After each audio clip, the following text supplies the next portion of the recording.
Nah, baik anak-anak, ada yang tahu hari ini kita belajar apa?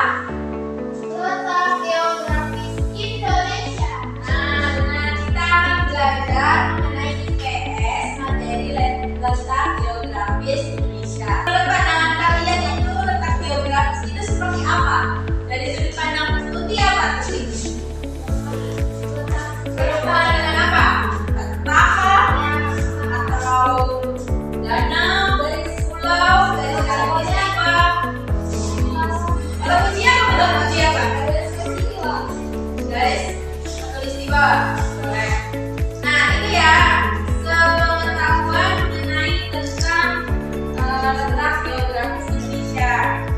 Nah, terus kan di dalam letak geografis juga ada yang namanya cuaca.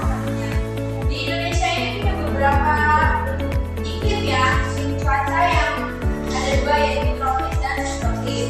Nah, cuaca juga di sini di Indonesia ini cuaca ada berapa? Ada 4, panas, hujan, angin, satunya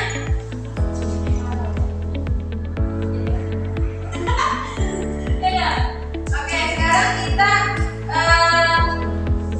mengidentifikasikan dulu ya letak geografis di Indonesia. Nah, kita dimulai dari pengertian letak geografis. Letak geografis merupakan letak suatu daerah dilihat dari kenyataan di bumi atau posisi daerah itu pada bola bumi. Tahu bentuk bumi seperti bola kan?